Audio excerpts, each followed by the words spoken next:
আজ আপনারা শুনবেন প্রখ্যাত সাহিত্যিক শরদিন্দু বন্দ্যোপাধ্যায়ের সৃষ্ট অমর চরিত্র ব্যোমকেশ বক্সীর প্রতি আমাদের শ্রদ্ধার নিবেদন। লেখক শ্রী সুকান্ত দাসের কলমে একটি ব্যোমকেশ ফ্যানফিকশন গল্প, ব্যোমকেশ বক্সী ও ভাঙা চেয়ারের পায়া। গল্পের সূত্রধার ও গল্প পাঠে আমি শুভ। ব্যোমকেশের চরিত্রে বুবাই, তন্ময়ের চরিত্রে পিনাকি, রামার চরিত্রে সৌরভ, রাখালের চরিত্রে সৌরভধ্বনি সাহা, সত্যবতীর চরিত্রে মৌমিতা, মিস্টার সরকারের চরিত্রে ইন্দ্রনীল, মনতোষের চরিত্রে সৌভিক। শুরু হতে চলেছে আমাদের আজকের বিশেষ নিবেদন, ব্যোমকেশ বক্সী ও ভাঙা চেয়ারের পায়া। ব্যোমকেশের ঘরের চেয়ারটার একটা পায়া ভেঙে গেছে। আজ সকালে সেটাই হেলান দিয়ে শরীর এলিয়ে বসে থাকতে থাকতে হঠাৎ করেই চেয়ারটা একদিকে কাত হয়ে পড়ল। ব্যোমকেশ পড়ে যেতে যেতে সামলে নিয়ে উঠে দাঁড়ালো। কাঠের পায়াটা ভেঙে মেঝেতে পড়ে রয়েছে। আমি বলে উঠলাম, এই সামলে ব্যোমকেশ, লাগেনি তো? না না, আমি ঠিক আছি অজিত। বলেই চেয়ারের সামনে বসে ভাঙা পায়াটা আর গোটা চেয়ারটা দেখতে লাগলো। আমি তার দিকে কিছুক্ষণ তাকিয়ে রইলাম। ব্যোমকেশকে এমন মন দিয়ে কোনো কিছু দেখতে আমি খুব কমই দেখেছি। বিশেষ করে কোনো কেসের ক্ষেত্রে কোনো বিষয় নিয়ে ভাবনা চিন্তা করলে তখন এই ব্যাপারটা তার মধ্যে লক্ষ্য করা যায়। আমি তাই শান্ত গলায় আস্তে আস্তে বললাম, ব্যোমকেশ, কি ভাবছ? ব্যোমকেশ যেন অন্য মনস্ক হয়েছিল। আমার কথায় বলল, না তেমন কিছু না অজিত, এই চেয়ারটা ভেঙে যাওয়াটা দেখতে গিয়ে অনেকদিন আগের একটা কেসের কথা মনে পড়ে গেল। চেয়ারের সাথে কেসের কি সম্পর্ক ব্যোমকেশ? এইখানেই তো সম্পর্ক অজিত। অনেক ছোট ছোট জিনিস অনেক সময় কেসের ক্ষেত্রে অনেক বড় গুরুত্ব রাখে।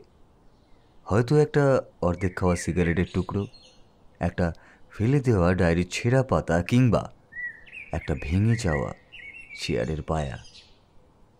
চেয়ারের পায়া? একটা ভাঙা চেয়ারের পায়া কিভাবে তোমায় সাহায্য করলো? অনেক আগের কথা অজিত, তোমার সাথে পরিচয় হবার প্রায় বছরখানেক আগের কথা। তখন পুলিশের ইন্সপেক্টর রাখালের সাথে আমার বেশ একটা বন্ধুত্বপূর্ণ সম্পর্ক গড়ে উঠেছিল। পুলিশ কমিশনারের নির্দেশে বিভিন্ন কেসে আমায় রাখালের সাথে কাজ করতে হতো। রাখালের বদলির পরেই তো তার জায়গায় এখন মিস্টার দাস এসেছেন। যদিও তুমি রাখালের সাথে পরিচিত, তা বলে রাখা ভালো, রাখাল কিন্তু বেশ বুদ্ধিমান আর চটপটে ছেলে, মনে সাহসও অনেক বেশি। তখন এই বাড়িতে আমি একাই থাকতাম। আমার সাথে ছিল পুটিরাম। একদিন নিজের ঘরে বসে চা খেতে খেতে খবরের কাগজে পড়ছি, এমন সময় বাইরের ঘরে এসে কেউ ঢুকলো। পুটিরাম এসে আমায় জানালো একজন আমার সাথে দেখা করতে এসেছেন। তাকে ঘরে নিয়ে আসতে বলতেই ভেতরে ঢুকলেন একজন মধ্যবয়স্ক মানুষ। বয়স ওই 30-এর মতো হবে। চোখে একটা চশমা, মাথার লম্বা চুল ইতস্তত এদিক ওদিক ছড়িয়ে আছে। সাদা জামার এখানে ওখানে বিভিন্ন রং লেগে আছে। ঘরে ঢুকেই ভদ্রলোক উত্তেজিত আর ক্লান্ত গলায় বললেন, আপনি ব্যোমকেশ বক্সী তো? মানে গোয়েন্দা ব্যোমকেশ বক্সী? হ্যাঁ, আমি ব্যোমকেশ বক্সী, কিন্তু আমি গোয়েন্দা নই, আমি সত্যান্বেষী মাত্র।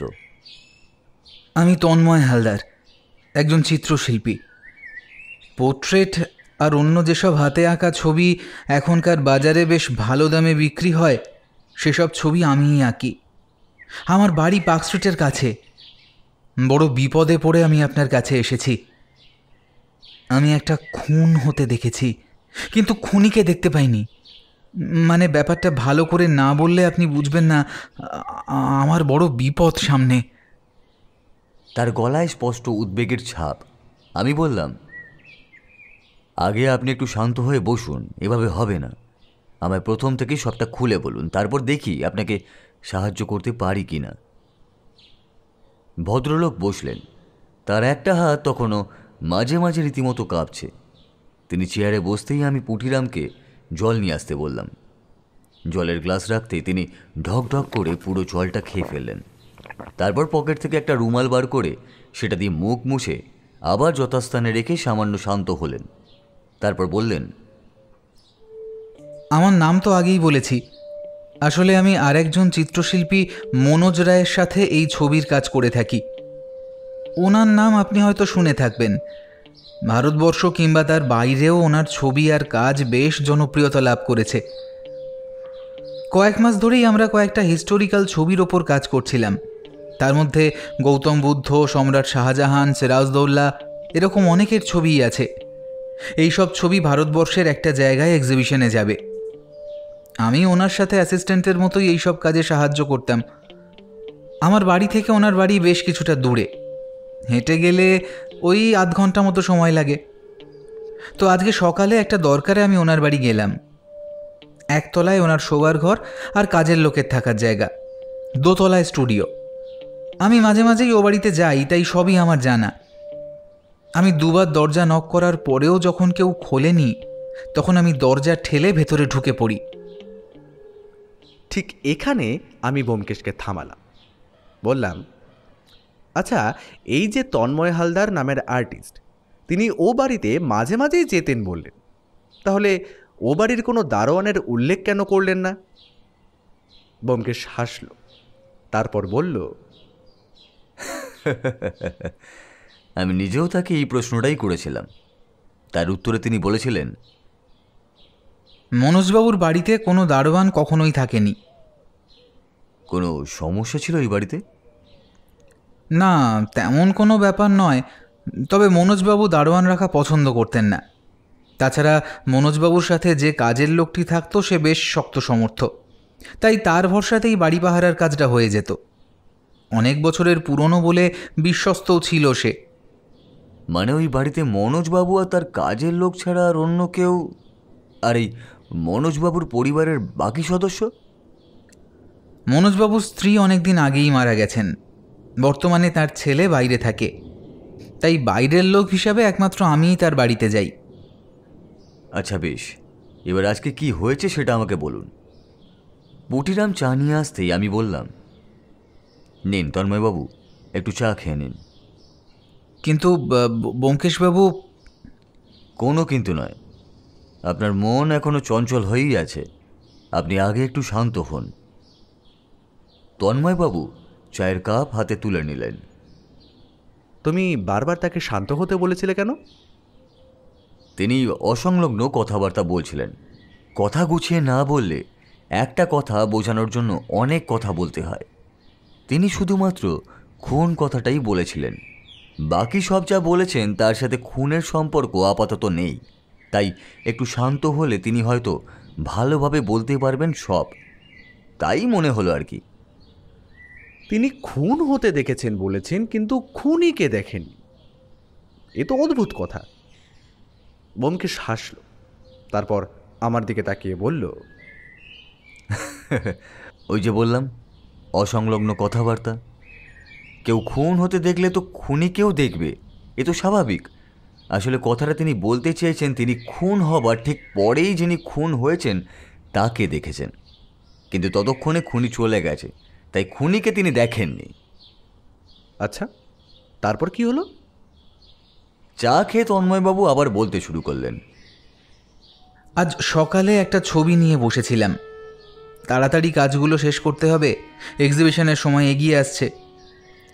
একটা ব্যাপারে একটু কথা বলার প্রয়োজন ছিল মনোজবাবুর সাথে, তাই বাড়ি থেকে বেরিয়ে পড়লাম। মনোজবাবুর বাড়ি যেতে খুব বেশি সময় লাগে না। তার বাড়ি পৌঁছে দেখি বাইরের দরজাটা ভেজানো। এই সময়টা আমি মাঝে মাঝে ও বাড়িতে গেছি, তাই আমি জানি এ সময় কাজের লোকটি বাইরে বাজার করতে যায়। আমি যথারীতি দরজা ঠেলে ঢুকে পড়লাম। ওটা বাড়িটাই আমার চেনা।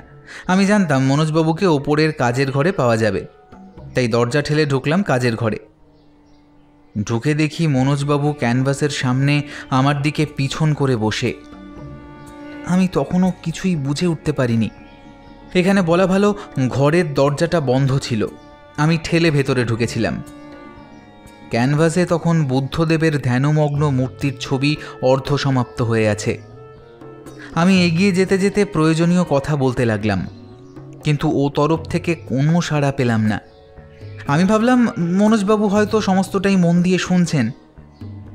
বিশ্বাস করুন ব্যোমকেশবাবু, প্রায় 10 মিনিট আমি সারা ঘরে ঘুরতে ঘুরতে একভাবে কথা বলে গেছি, কোনো উত্তর না পেয়ে।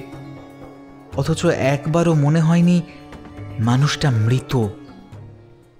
এ সময় আমি ব্যোমকেশকে থামালাম, তারপরে বললাম, তন্ময়বাবু কোনো উত্তর না পেয়েও কোনো সন্দেহ করলেন না, এটা তোমার অদ্ভুত লাগেনি? প্রথমে লাগলেও পরে বুঝেছিলাম তার কোনো দোষ নেই। মাঝে মাঝে এমনটা হতো। তাছাড়া কোনো শিল্পী খুব মন দিয়ে যখন কোনো কাজ করেন বা তার সামনে থাকেন, তখন তার কথা বলার প্রয়োজন বা ইচ্ছে কমই থাকে। তন্ময়বাবু যেহেতু ভালোভাবেই চিনতেন মনোজবাবুকে, তাই তিনি ব্যাপারটাকে স্বভাববশতই স্বাভাবিক বলেই ধরে নেন। তিনি কখন বুঝলেন যে মনোজবাবু খুন হয়েছেন? অনেকক্ষণ ধরে যখন মনোজবাবু সাড়া শব্দ দেননি, তখন ব্যাপারটা একটু খটকা লাগে তন্ময়বাবুর। তিনি এগিয়ে গিয়ে মনোজবাবুর কাঁধে একটা হাত রাখতেই মনোজবাবুর শরীর মেঝেতে লুটিয়ে পড়ে। তার মাথার একপাশ থেকে চুয়ে পড়া রক্ত তখন তার শরীর বেয়ে পড়ছে, কিন্তু মেঝেতে নামতে পারেনি। এবার ব্যাপারটা দেখে ভয় পান তন্ময়বাবু, তাড়াতাড়ি মেঝেতে ঝুঁকে পড়েন। তারপর আমি ভীষণ ভয় পেয়ে যাই ব্যাপারটা দেখে। মনোজবাবুকে আমি নিজের শিক্ষকের মতোই দেখতাম। তিনি না থাকলে আমার আজকের এই নাম, যশ কিংবা অর্থ কিছুই হতো না। তার প্রতিটি কথা আমি অক্ষরে অক্ষরে পালন করার চেষ্টা করতাম। মানুষটা খুব ভালো ছিলেন, শুধু একটুতেই রেগে যেতেন। এমন অনেকবার হয়েছে যে রাগের মাথায় আমায় অনেক কিছু বলে ফেলেছেন, অথচ তারপর আবার তা নিয়ে নিজেই দুঃখ প্রকাশ করেছেন। তার দুঃখের সবচেয়ে বড় জায়গা ছিল তার ছেলে মনোতোষ। কেন? মনোজবাবু চেয়েছিলেন তার ছেলে তার মতোই একজন চিত্রশিল্পী হবে, কিন্তু সে কোনোদিনই তা চায়নি। বরং সে চেয়েছিল অভিনেতা হতে।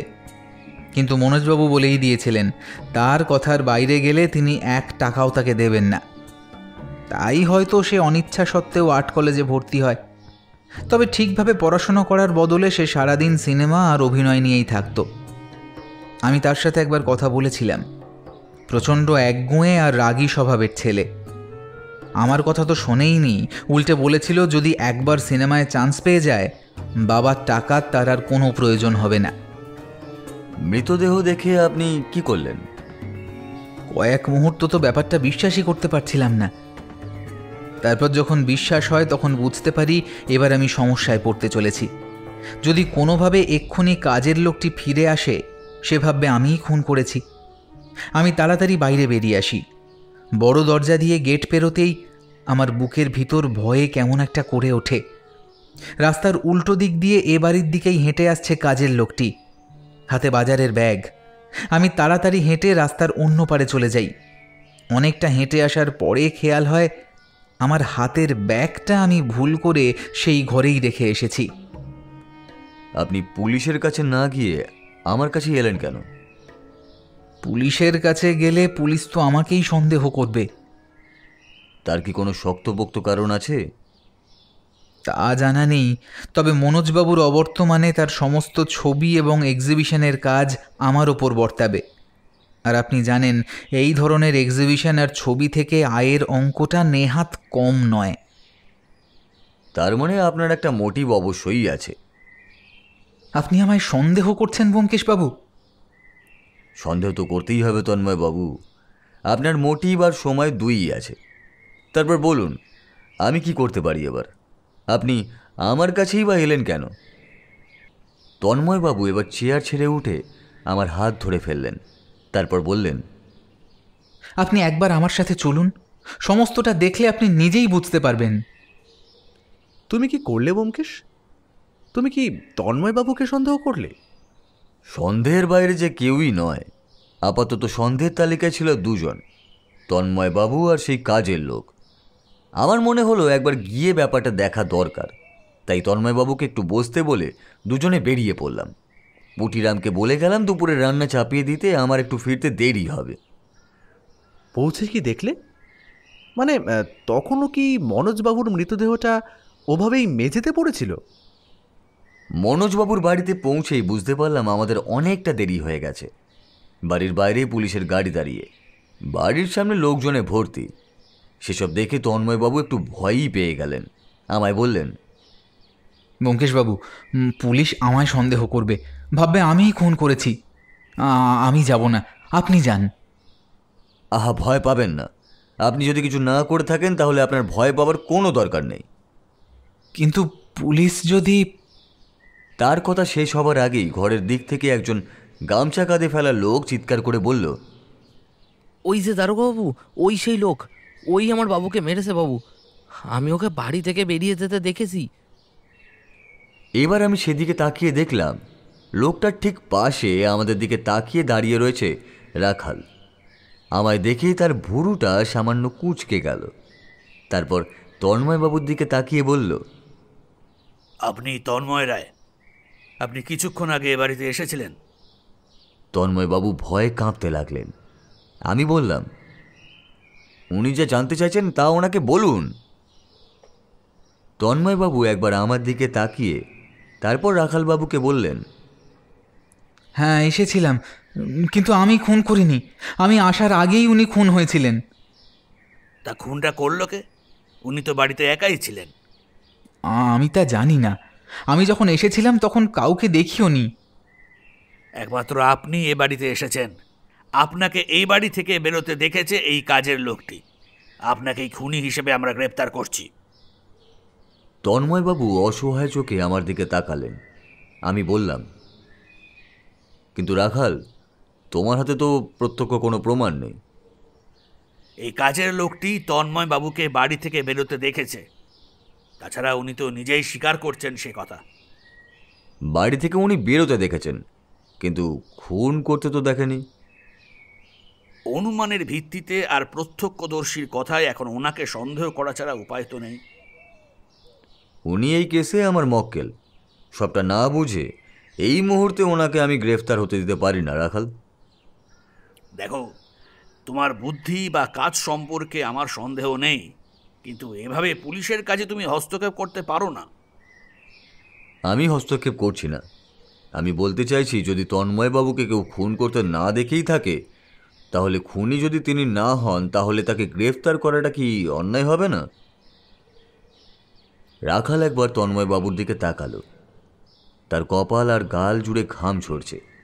একভাবে কিছুক্ষণ তাকিয়ে থেকে রাখাল বলল, ঠিক আছে, তুমি একবার দেখে নাও।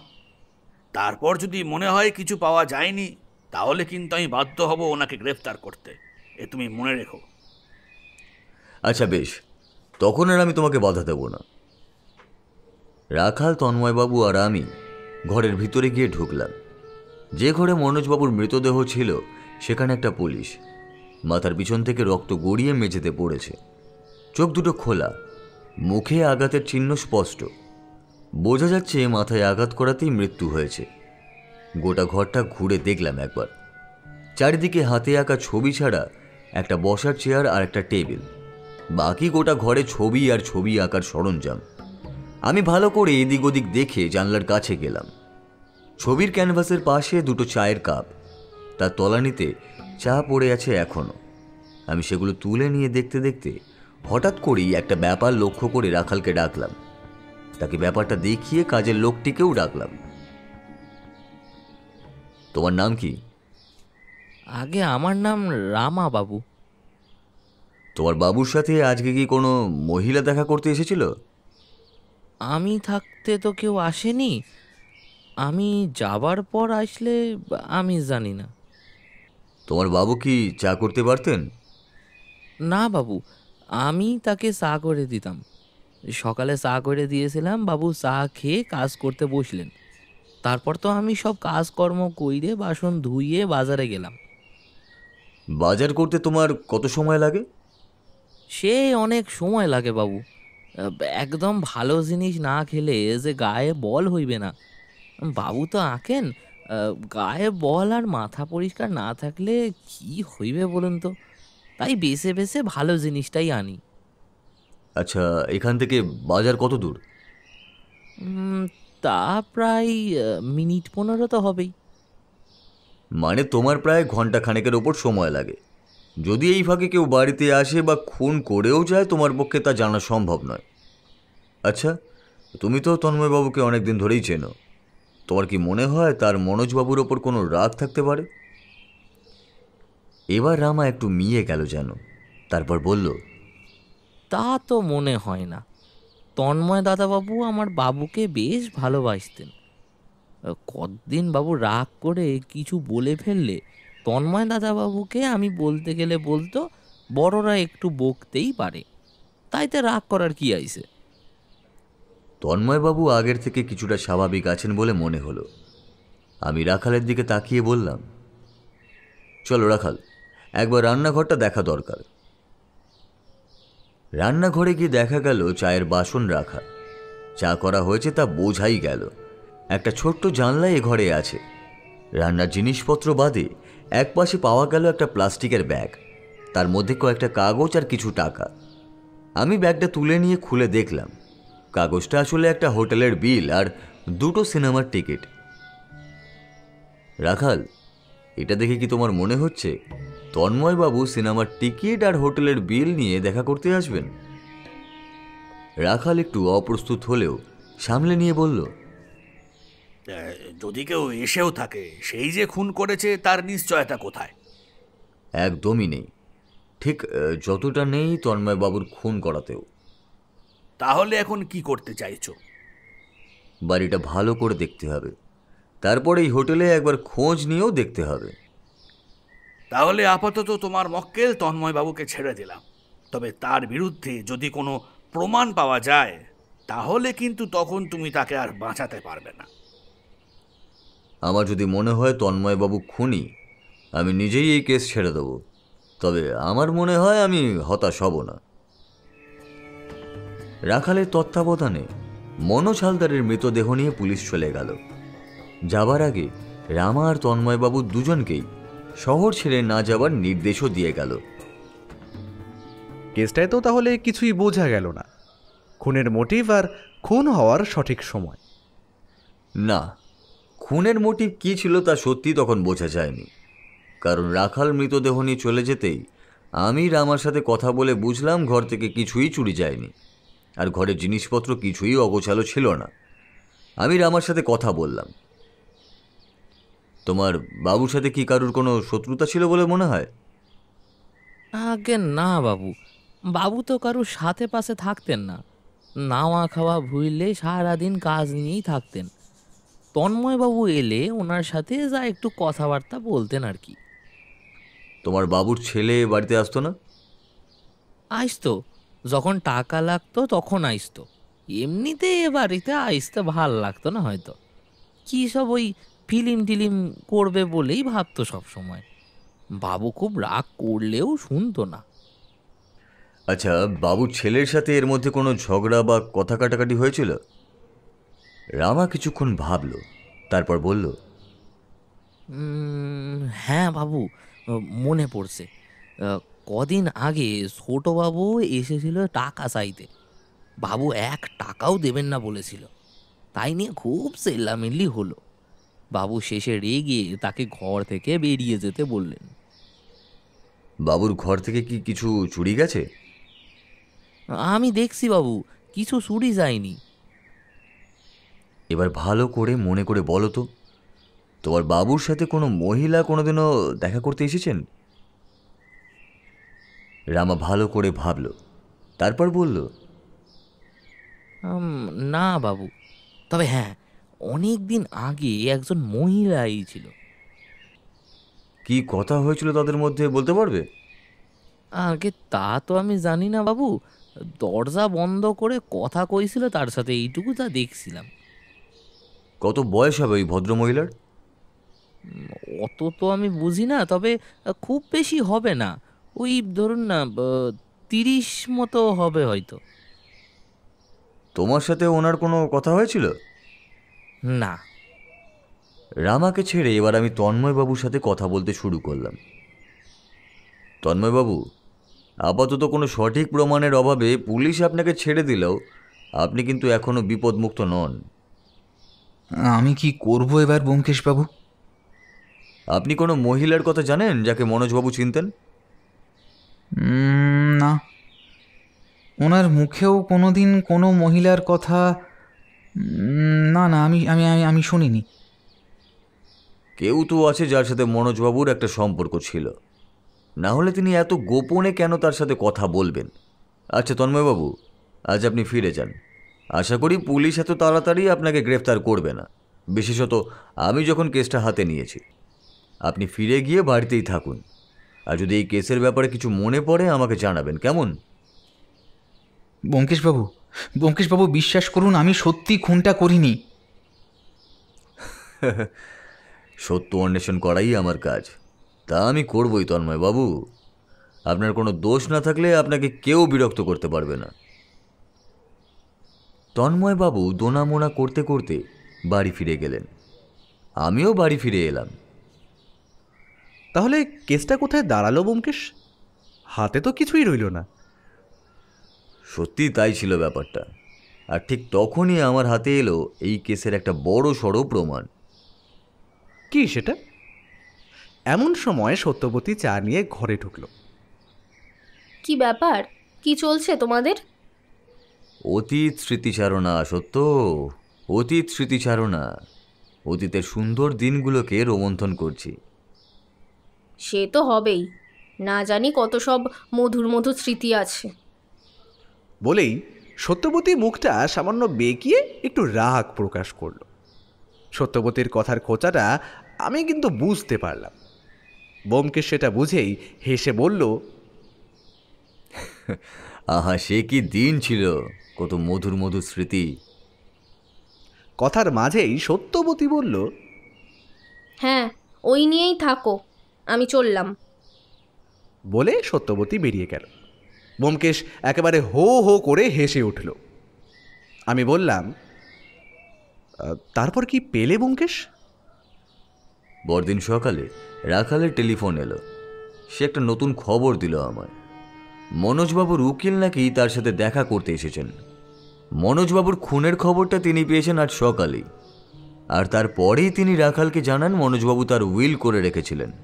সেই উইলে সমস্ত সম্পত্তির কিছুটা তার ছেলে মনতোষের নামে, খুব অল্প শতাংশ তন্ময়বাবুর নামে, আর বাকি অনেকটা কোনো এক মনীষা নামের মহিলার নামে করে গেছেন। এই কেসে আমার হাতে তখন সত্যি বলতে কোনো সূত্রই নেই, তাই আমি এই সূত্রটাকে হাতছাড়া করতে চাইলাম না। তাড়াতাড়ি থানায় পৌঁছে গেলাম। রাখালের কাছ থেকে আগের মতোই সবটা শুনে নিয়ে তাকে বললাম, আশা করি তুমি উকিল ভদ্রলোকের ঠিকানাটা জেনে নিয়েছ, কি তাই তো? তা তো নিয়েছি, কিন্তু এই উইলের হিসেবেও কিন্তু তোমার মক্কেল তন্ময় বাবুর আরও একটা খুনের মোটিভ সামনে আসছে। ঠিক কি বলতে চাইছো রাখাল? আমি এই মুহূর্তে সেই মহিলার কথা ছাড়া আর অন্য কিছুই ভাবছি না। উইল হিসেবে মনোজবাবু তার ছেলে আর ওই মহিলাকে বেশি সম্পত্তি দিলেও কম সম্পত্তি কিন্তু দিয়েছেন তন্ময় বাবুকে। এতদিন ধরে তার পৃষ্ঠপোষকতা করেও পেয়েছেন সামান্যই। এটা কি মোটিভ নয়? রাখাল, তুমি ভুলে যাচ্ছ তন্ময়বাবু মনোজবাবুর নিজের কেউ নন, তাই তার সম্পত্তিতে তার কোনো দাবি থাকতে পারে না। এসব ছাড়ো, এখন চলো উকিলের বাড়িতে একবার যাই, কেমন? আচ্ছা, এই নতুন ভদ্র মহিলা কোথা থেকে এলেন? আর মনোজবাবুর ছেলের ব্যাপারেও তো কিছু জানাও যায়নি এর মধ্যে। রাখাল মনোজবাবুর ছেলের ব্যাপারে খোঁজ নিয়েছিলেন, কিন্তু সে তখন শহরের বাইরে একটা সিনেমার অডিশনের জন্য। সে ব্যাপারে তার আর্ট কলেজের অধ্যক্ষ আর সিনেমার শুটিং কোম্পানির লোকেরা সাক্ষী দিয়েছেন। তার বাবার মৃত্যুর খবর পাঠানো হয়েছিল। পরদিন তার ফিরে আসার কথা। আমি আর রাখাল গিয়ে পৌঁছালাম উকিল ভদ্রলোক মিস্টার সরকারের বাড়িতে। তার বাড়িটা ছোট, একতলা বাড়িটার সামনের ছোট্ট জায়গাটায় কয়েকটা ফুলের গাছ, তারপর বড় দরজা পেরিয়ে নিচে দুটো ঘর। আমরা দরজায় নক করতেই ভদ্রলোক এসে দরজা খুললেন। তারপর রাখালকে দেখে বললেন, আপনি এখন? আসলে আপনার ক্লায়েন্টের খুনের ব্যাপারটা এই ব্যোমকেশবাবু দেখছেন, সেই ব্যাপারে আপনার সাথে একটু কথা বলার প্রয়োজন ছিল। আচ্ছা, আসুন, ভেতরে আসুন। আমরা ভিতরে গিয়ে বসলাম। একটা টেবিলের ওপর কিছু কাগজপত্র রাখা, তার সামনে একটা সোফা রাখা। আমরা তাতে গিয়েই বসলাম। এদিক ওদিক তাকিয়ে দেখে মনে হলো ভদ্রলোক একাই থাকেন। ঘরটা বেশ সুন্দর করে গোছানো হলেও একটা অনধিক্যের ভাব রয়েই গেছে। বলুন, কি জানতে চান? আপনার ক্লায়েন্ট মনোজবাবু তার শেষ উইলটা কবে করেছিলেন? আপনি ঠিক ধরেছেন, কিন্তু কিভাবে বুঝলেন বারবার তিনি উইল বদলেছেন? আপনার টেবিলে এই মুহূর্তে মনোজবাবুর উইলের একটা কপি বোধহয় রয়েছে। তার তারিখটা খুব বেশি পুরনো নয়, তাই যিনি উইল সম্পর্কে এতই সচেতন তিনি এত দেরিতে উইল করবেন তা তো হতে পারে না। এর আগে অনেক উইল করলেও শেষ উইলটা তিনি করেছেন মাত্র 1 মাস আগে। 1 মাস আগে? আর তারপরেই এই খুন? আচ্ছা, এই উইলে যে অচেনা ভদ্রমহিলার কথা আছে সে ব্যাপারে আপনি কি কিছু জানেন? মিস্টার সরকার একটু ইতস্তত করলেন, তারপর বললেন, দেখুন, ক্লায়েন্টের অনেক কথা আমাদের গোপনীয় রাখতে হয়। এই ব্যাপারটা অনেকটা তেমনই। মানে আপনি তো জানেন এই ব্যাপারটা। বলে রাখালের দিকে তাকালেন। দেখুন, আমি সেটা জানি, কিন্তু এই ক্ষেত্রে হয়তো এই তথ্যটা আমাদের কাজে লাগতে পারে, তাই আপনার কাছে জানতে চাওয়া। এই ব্যাপারটা নিয়ে বলতে গেলে অনেক কিছুই বলতে হয় ব্যোমকেশ। ব্যোমকেশ বক্সী, সত্যান্বেষী ব্যোমকেশ বক্সী। আচ্ছা বেশ, মনোজবাবুর সাথে আমার প্রথম আলাপ হয় আজ থেকে প্রায় 5 বছর আগে। তখন থেকেই তিনি পেইন্টিংয়ের বিষয়ে বেশ নাম করেছেন। আমার কাছে প্রথম এসেছিলেন একটা অন্য সমস্যা নিয়ে। ধীরে ধীরে আমাদের আলাপ বাড়ে। আমি তাকে পরামর্শ দিই একটা উইল করে রাখতে, কারণ তিনি বলেছিলেন তার ছেলে বড় অবাধ্য, নিজের মতো সিনেমা না কি নিয়ে যেন সারাদিন মেতে থাকে। এরকম অবস্থায় তাকে বাগে আনার একমাত্র উপায় উইল করে তাকে সম্পত্তির অংশ কম দেওয়া। প্রথমে তেমনই উইল হয়, কিন্তু পরে মনোজবাবুর কোনো এক ছাত্রের কথায় তিনি আবার উইল বদল করেন। সেই উইলে ছেলেকে সম্পত্তির অনেকটাই দেন, আর তার সাথে যোগ করেন মনীষা নামের সেই মেয়েটির নাম। আমি তার কাছে জানতে চাইলে প্রথমে আমায় কিছু বলেন না, পরে জানান এই মনীষা তার আগের পক্ষের মেয়ে। মানে মনোজবাবুর 2 বার বিয়ে হয়েছিল? অনেকটা তাই, অন্তত তিনি যা বলেছেন। তার গ্রামের বাড়িতেই তার একবার বিয়ে হয়ে যায়। তিনি বাড়িতে স্ত্রী রেখেই শহরে আসেন ছবি আঁকায় নাম করবেন বলে। নিজের গ্রামের সাথে অনেক দিন যোগাযোগ রাখেন না তিনি। যখন গ্রামে ফেরেন সে গ্রামের চিহ্ন আর নেই, বন্যায় সব ভেসে গেছে। ভগ্ন হৃদয় নিয়ে তিনি আবার এই শহরে ফিরে আসেন। ততদিনে নিজের পায়ে দাঁড়িয়েছেন, আবার নতুন বিয়ে করেন, পুরনো সব কিছু ভুলে নতুন করে শুরু করেন সব। মাত্র বছর 2 আগে তার সাথে আবার সেই পুরনো স্ত্রীর মেয়ের সাথে কোনোভাবে যোগাযোগ হয় তার, আর সেই মেয়ের জন্যই এই উইল। আপনার কি মনে হয় মনীষা দেবী কি এই উইলের ব্যাপারে জানতেন? আমি নিশ্চিত নই, তবে মনোজবাবু তাকে বলে থাকলে নিশ্চিত জানবেন। আর কিছু জানেন মনোজবাবুর ব্যাপারে, মানে ওই অদ্ভুত কিছু?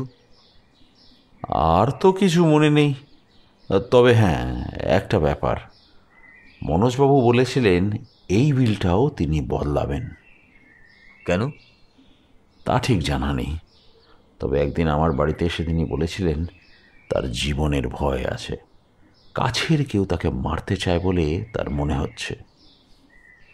1 গ্লাস জল পাওয়া যাবে? হ্যাঁ হ্যাঁ অবশ্যই, 1 মিনিট বসুন। এই এই- এই 1 মিনিট ব্যোমকেশ, তুমি হঠাৎ জল চাইলে কেন?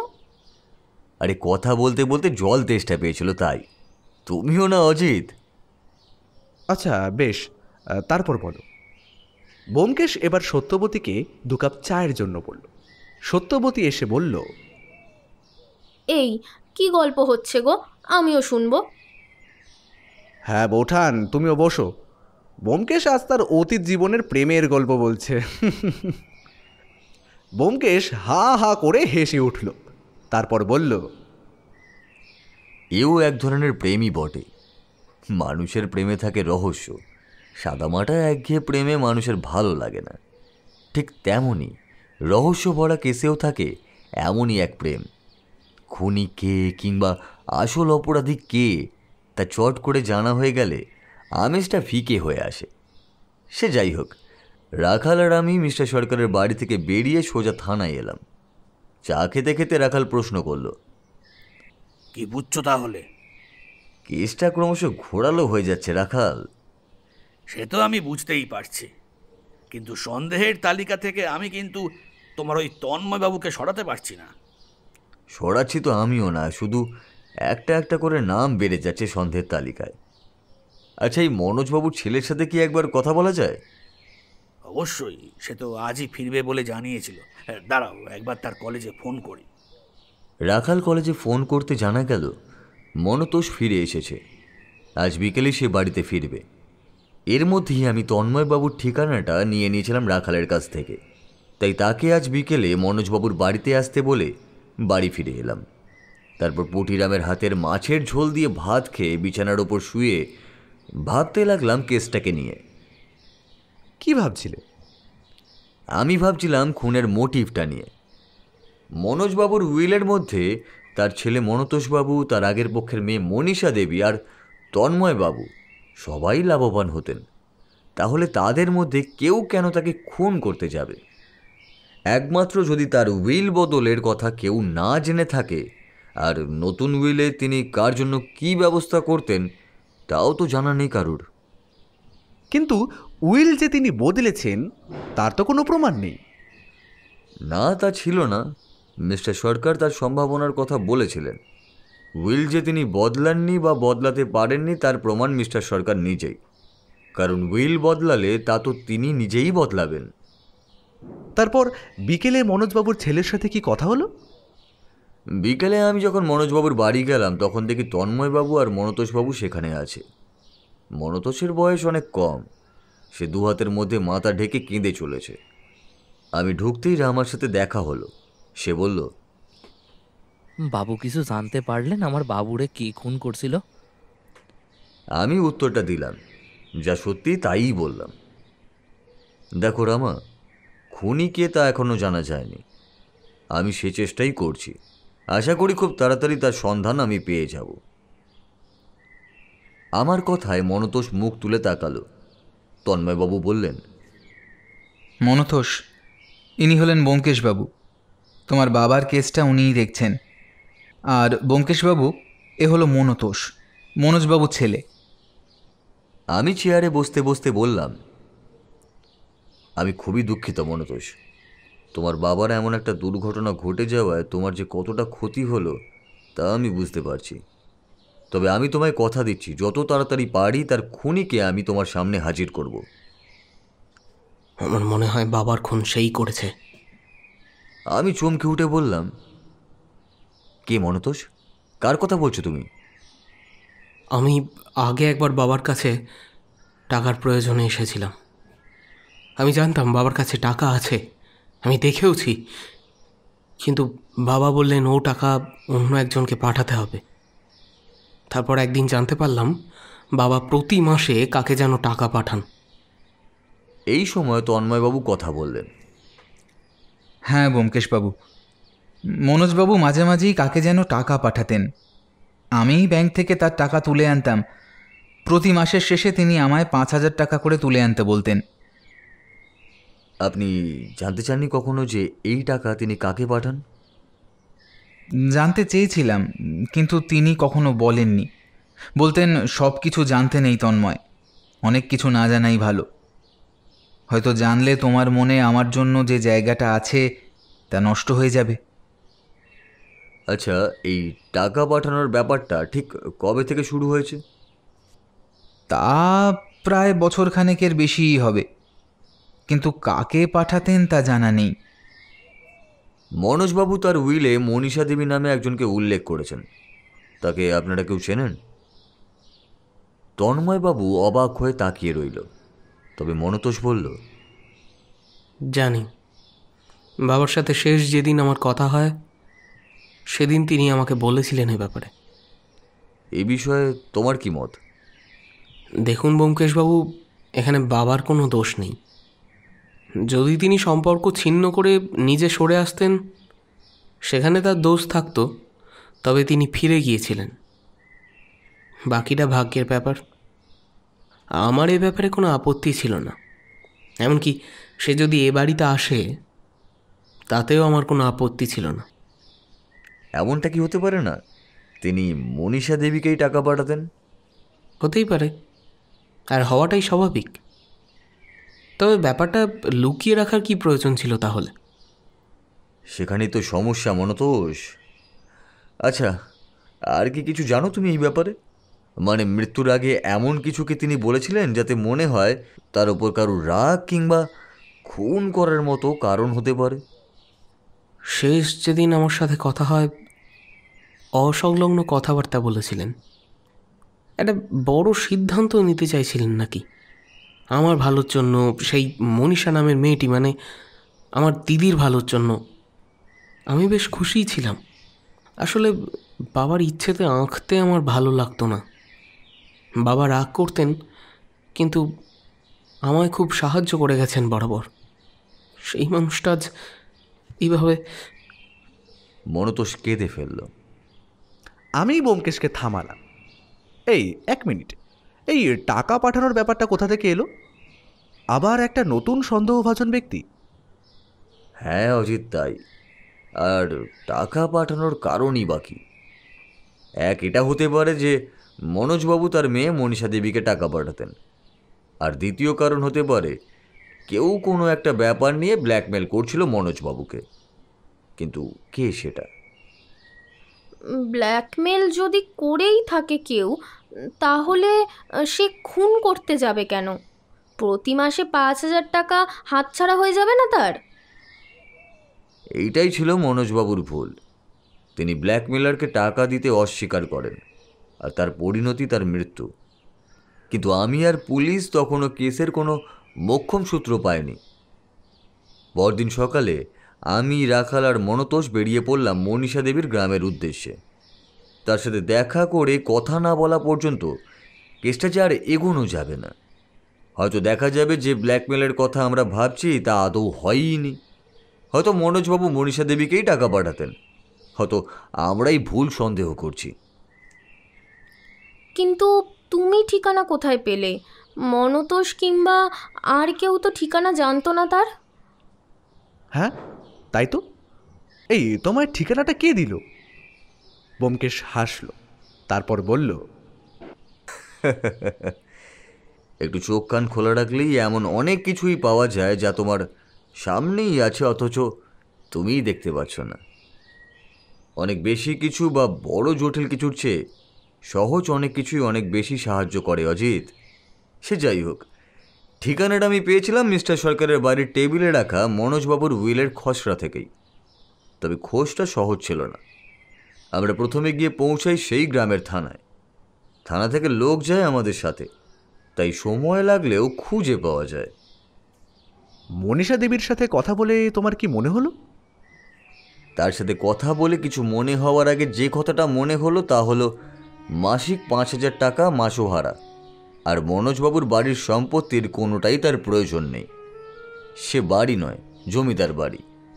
তার সাথে কথা বলে জানা গেল যখন গ্রামে বন্যা হয় তখন সে অনেক ছোট। মায়ের সাথে ঘুরতে ঘুরতে এই গ্রামে এসে আশ্রয় পায় জমিদার বাড়িতেই। তার মা এই বাড়িতে ফাই পরমাস খাটত, কিন্তু তাকেও অবহেলা কেউ করেনি।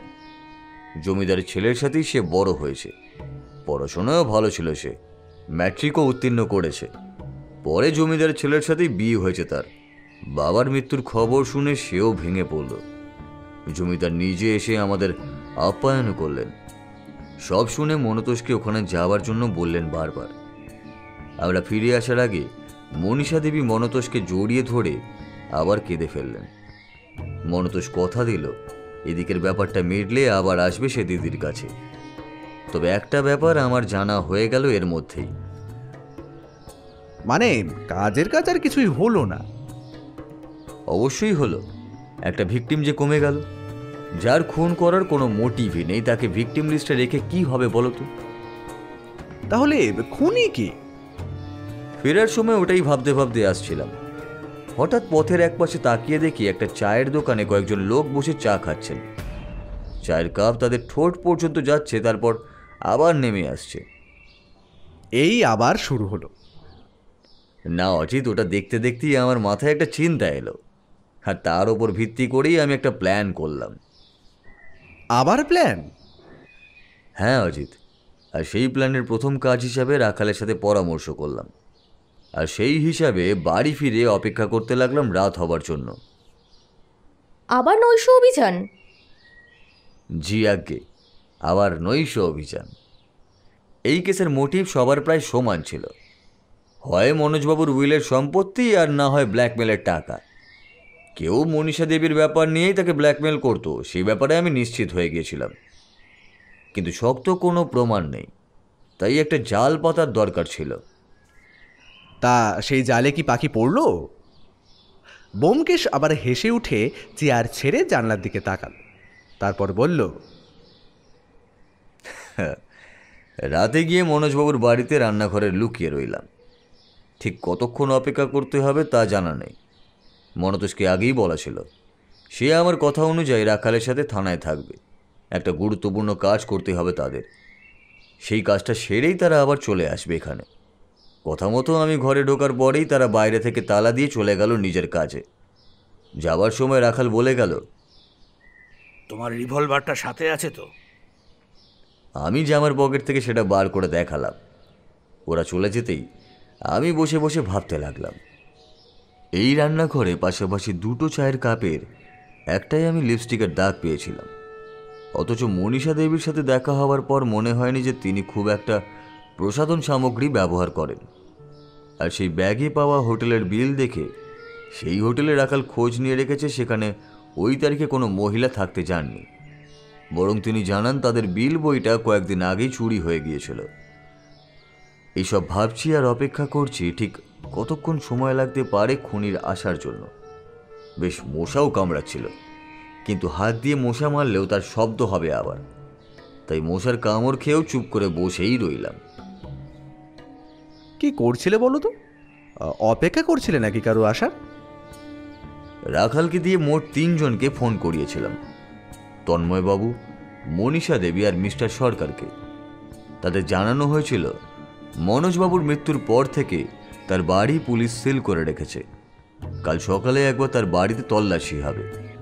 আমার মনে হয় সেখানে খুনি কোনো একটা কিছু ফেলে গেছে যা তাকে ধরিয়ে দিতে পারে, তাই কাল সকালে তা খোঁজা হবে। তারা চাইলে আসতে পারেন, যেহেতু এই কেসে তারাও পরোক্ষভাবে রয়েছেন। যে খুনি সে কি নিজে জানে না যে সে কিছুই ফেলে আসেনি? এই কেসে খুনি পাকা ক্রিমিনাল নয় যতটা আমার মনে হয়েছে, তাই কোনো সূত্র সে ফেলে গেছে কিনা সেই সম্ভাবনাটাই তাদের মনে জাগানো ছিল আমার কাজ। হতেই পারতো সেই রাতে কেউই আসবে না, তবে একটা সন্দেহ আমার ছিল, তাই এই ব্যবস্থা করেছিলাম। খুনি এলো? এলো। যখন আমি ভেবে নিয়েছি আজকে নৈশ অভিযান বৃথা, ভাবছি মনোজবাবুর ঘরে গিয়ে একবার থানায় ফোন করে বলি রাখালকে খবর দিতে। কিন্তু তার আগেই দরজায় একটা শব্দ হলো। আমি একটু নড়ে চড়ে আর একটু ভালো করে গিয়ে বসলাম। দরজা খুলে ভেতরে ঢুকলো একটা ছায়া মূর্তি। ভালো করে এদিক ওদিক দেখে নিয়ে সে সিঁড়ি দিয়ে ওপরে চলে গেল। আমি কিছুটা সময় নিয়ে ধীরে ধীরে উপরের দিকে গেলাম। দেখি দরজাটা ভেজানো, ভেতরে পায়ের খসখসে শব্দ হচ্ছে। আমি পিস্তলটা হাতে নিয়ে দরজাটা খুলে দিলাম। সাথে সাথেই ভেতরে ছায়ামূর্তি আমার দিকে তাকালো। আমি লাইটের সুইচটা জ্বালিয়ে দিয়ে বললাম, বড্ড কাঁচা কাজ করে ফেললেন মিস্টার সরকার। ধুরন্ধর উকিল হয়েও আপনি কিনা আমার ফাঁদেই পা দিয়ে ফেললেন। মিস্টার সরকার প্রথমে কিছুটা থতমত খেলেও তারপর কিছুটা স্বাভাবিক হয়ে বললেন, এসবের মানে কি? মানে আর কিছুই না মিস্টার সরকার, মনোজবাবুকে খুনের অপরাধে আমি আপনাকে দোষী সাব্যস্ত করছি। আপনার হাতে কোনো প্রমাণ আছে? সে প্রমাণ নিতে ইতিমধ্যে রাখাল আর মনতোষ আপনার বাড়িতে চলে গেছে। উইলে কি লেখা ছিল মিস্টার সরকার? মনোজবাবুর মৃত্যুর পর তার সম্পত্তি 3 জনের মধ্যে ভাগ হলেও তার রক্ষণাবেক্ষণের ভার থাকবে আপনার ওপর, তাই তো? আর যদি মনোজবাবুর খুনে যে কোনো একজনকে ফাঁসিয়ে দেওয়া যায় তাহলে আপনার একটা কাটা কমে গেল। এটা কি শক্তপোক্ত প্রমাণ হলো ব্যোমকেশবাবু? আসল কারণ তো এটা নয়। আসল কারণ হলো মনোজবাবুকে ব্ল্যাকমেল করে আপনি যে টাকাটা তার কাছ থেকে নিতেন তা হঠাৎ দিতে অস্বীকার করেন তিনি। এদিকে সন্দেহ হতে পারে ভেবে আপনি উইলে নিজের জন্য কিছুই নেননি। আপনার ব্যাংক অ্যাকাউন্ট চেক করলে প্রতি মাসের একটা নির্দিষ্ট সময় 5,000 টাকা জমা পাওয়ার হিসেব পাওয়া যাবে। কিন্তু আমি যে এ বাড়িতে এসেছিলাম তার কোনো প্রমাণ আছে? এমন সময় রাখাল আর মনতোষ ঢুকল। আমি তার দিকে তাকাতেই রাখাল মাথা নাড়িয়ে বলল, ব্যোমকেশ, তোমার সন্দেহই ঠিক। ওই যে চাটা আপনি করে খাইয়েছিলেন মনোজবাবুকে, আপনার বাড়িতেও সেই একই চায়ের গন্ধ আমি পেয়েছি। কিন্তু এই বাড়িতে যে চায়ের কাপ পাওয়া গেছে তাতে তো লিপস্টিকের দাগ ছিল। কোনো মহিলা। কথাটা মাঝপথে থামিয়ে দিলেন মিস্টার সরকার। আপনি কি করে জানলেন? আপনি তো সেদিন এই বাড়িতে আসেননি। তাহলে? মিস্টার সরকার চুপ করে রইলেন। রাস্তার পাশের দোকানদার আপনাকে সেদিন এই বাড়িতে আসতে দেখেছেন। আপনার যাবার পরে সে তন্ময়বাবুকেও আসতে দেখেছেন। ঠিক কী কারণে আপনি সেদিন এসেছিলেন আমাকে একটু বলবেন? মিস্টার সরকার আর কিছুই বললেন না। তিনি হঠাৎ করেই পকেট থেকে পিস্তলটা বার করে তারপর বললেন, বড্ড বেশি জেনে ফেলেছেন আপনারা। এখন সরুন, আমায় যেতে দিন। ভুল করছেন মিস্টার সরকার। পিস্তল ফেলে দিন, নিজেকে পুলিশের হাতে তুলে দিন। কখনোই না। আমার এত দিনের পরিকল্পনা ভেস্তে গেল। আপনাদের আমি ছেড়ে দেব? সরুন, সরুন বলছি। মিস্টার সরকার পিস্তল তুলে দরজার দিকে যেতে লাগলেন। আমি পিস্তল বার করার আগেই খেল দেখালো মনতোষ। খেল? কিসের খেল? হিরোদের কায়দায় শরীর সামান্য হাওয়ায় ভাসিয়ে একটা লাথি গিয়ে পড়ল মিস্টার সরকারের হাতে।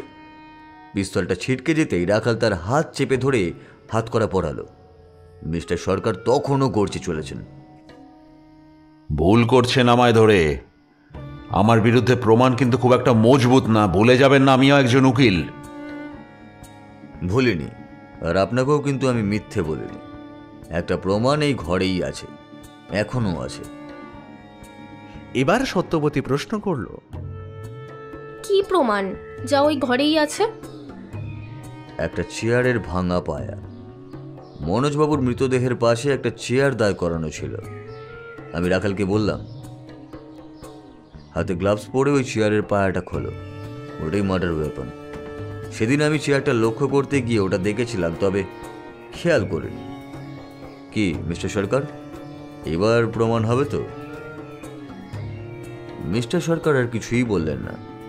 রাখাল সেই কাঠের পায়া আর মিস্টার সরকারকে নিয়ে পুলিশের জিপে ফিরে গেল। বিছানার একপাশে বসে মনতোষ ধরা গলায় বলল, বাবা সব সময় আমার বিরুদ্ধতা করে গিয়েছিলেন, আর যখন তিনি মেনে নিলেন তখনই। ভেঙে বলে হবে না মনতোষ, তোমায় শক্ত হতে হবে। তুমি একা নও, তোমার দিদিও আছে। মনতোষ আমার দিকে তাকাতে দেখলাম তার চোখ চিকচিক করছে। বাহ, বেশ ইন্টারেস্টিং কেস তো। তা তো বটেই, মার্ডার ওয়েপন একটা কাঠের পায়া। এরপরে তন্ময়বাবু একদিন আমার কাছে এসেছিলেন, অনেক ধন্যবাদ আর একটা ছবি উপহার দিয়েছিলেন আমায়। সেই ছবিটা আছে? না, এখন আর সেটা নেই। এই, তোমরা চা খাবে? আর হলে ভালোই হয়। আচ্ছা বসো, আমি আনছি।